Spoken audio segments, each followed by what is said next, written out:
channel. So I am back for episode 2 of The Bachelorette. So I'm gonna kind of do a little bit of a mini recap. I know last video I said that I wasn't gonna do any recap. I feel like if I give you guys just my thoughts and opinions, like I know for me, I forget things like that. So I'm gonna do like a tiny, like mini little baby recap, and then of course, what I'm feeling. So let's get started. So first, it's a group date, and the group is gonna go to play some football and do a little barbecue. The one thing I noticed is that Lucas has entirely too much energy. Like I said in the last video, I think he has more energy than the entire group combined. A lot of the guys are already onto him though at this point, where they feel as if Lucas is just there to get some airtime, like he just wants to be on TV, get some fame, not because he actually wants to be with Rachel or wants to marry her or wants to meet anyone in general. So Ashton Kutcher and Mila Kunis were on the show this episode. They said that they are big Bachelorette fans, and they put the guys through a husband material obstacle course. Basically, they had to change a diaper. Let's see, I'm trying to remember the order. They had to change a diaper. They had to put the baby in the, what is that called? What's that called? I don't have a baby yet, guys. So, you know, that little like kangaroo thing. You guys know what I'm talking about. Then they had to go and run with the baby and vacuum themselves across the field. And then once they did that, they had to dig in the sink for a diamond ring. And then from there, they had to put the diamond ring back in the box. And then they had to set the table the way that the model table was set. And whoever did that first won. And of course, it's gonna be Lucas. He is the most hyper, fast, crazy individual I think I've ever watched. I was really hoping for Kenny because I thought, okay, Kenny has a little bit of experience. He has a 10-year-old daughter. He's gonna win this and he deserves to win this. And Lucas, like, didn't punch him, but like pushed him out of the way. That pissed me off. I think just for that, Lucas should have been disqualified from that, but no. Lucas won. One thing we found out is that Blake and Lucas have some beef. So apparently Blake lives with Lucas's ex-girlfriend, and Lucas's ex-girlfriend let Blake know that he is 100% on the show just for that TV time. Like, he just wants to show himself to everyone in America, and he has no intentions of getting married anytime soon. Blake was bound and determined though to tell Rachel the scoop, the news, which I get. I mean, if I was holding that secret in, I would feel pretty pissed off if like Lucas stayed on the show longer than I did. But as we all know from past experiences, when you rat someone out on that show, it usually gets you kicked off the show. Like, she just decides it's not gonna work. I never really feel like anything good comes out of ratting someone out. But I was surprised Blake did admit to Lucas and all the rest of the guys that he told Rachel that Lucas wasn't there for the right reasons. So at this point, I was still really team Kenny. I was sad that Kenny obviously didn't win that obstacle course, and I just felt like, I don't know, I see the conversations between Rachel and Kenny. I feel like Kenny has this sweet, soft side, even though ironically he's a professional wrestler. He has this very soft demeanor to him, and maybe it's because he has a 10-year-old daughter, I don't know, but I just really wanted Kenny to win that group rose date, and no. Dean got it. I don't know why. I still don't really trust Dean. I feel like Dean has this like bad boy secretive side to him. I don't know. I have this bad vibe about Dean.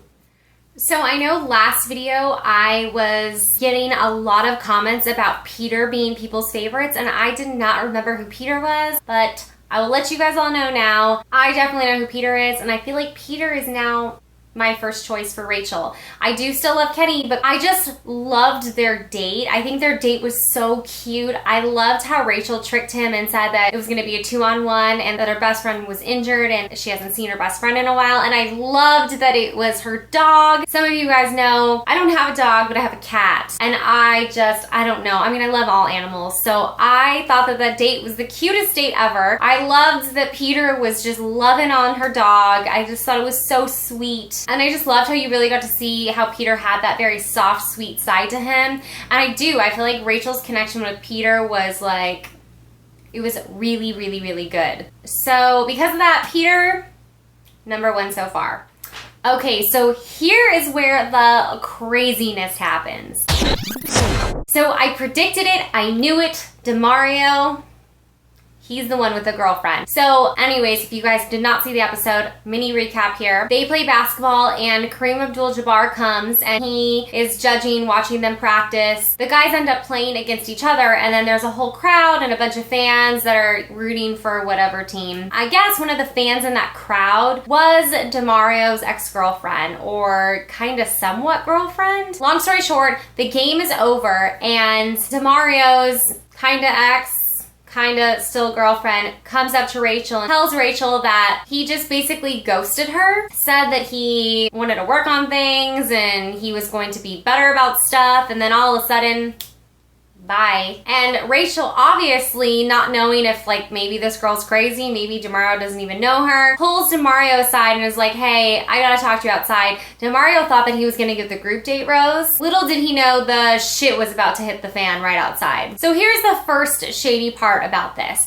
So they're walking out and he sees his ex and he goes, who's this?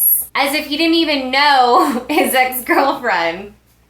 Okay, I think that was like your first big mistake. Then he starts saying that they like used to kind of hook up back in the day. Okay, well then why would you say, who's this? Like he was totally trying to cover his ass real fast. So he goes on this story about how he did break up with her and that she just didn't want to end things. But then for some reason she's saying he still has her keys and so there was a lot of things that weren't very clear. So the ex-girlfriend says, well, here, I have the text messages to prove it.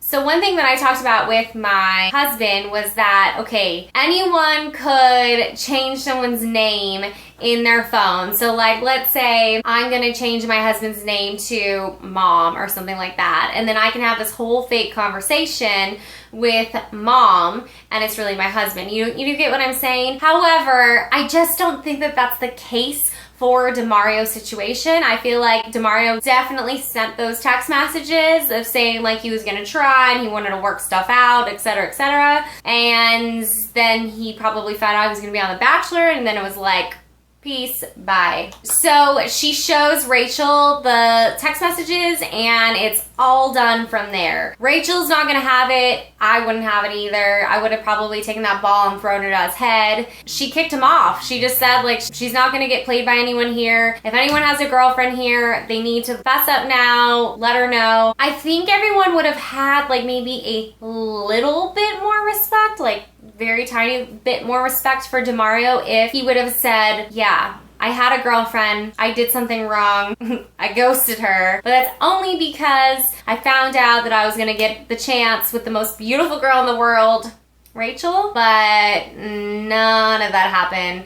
Honesty is the best policy and you failed, DeMario. So after she kicks him out, you kind of could tell her mood was just a little uneasy. Like she seemed like she was in a funk, rightfully so. And as they were at the rose ceremony, all of a sudden security alerts Chris Harrison. Chris Harrison alerts Rachel that DeMario showed up to the rose ceremony. He wants to clear the air. He wants to explain himself then, even though he should have done it hours prior. And of course, that's where this episode ends. I don't know. Do you guys think Rachel's gonna give him a shot? Rachel did go out to go talk to DeMario because she's like, curiosity is killing me right now. I get that, but I feel like it's so unfair for the other guys that are being honest and truthful and actually want to be with you and didn't lie to you. I feel like it sucks that she's giving DeMario even the chance to speak, unless she just wants the opportunity to tell him like, fuck off. And that's it. I don't know. What do you guys think is going to happen? Do you guys think that she is going to let him back on the show? Or do you guys think that he is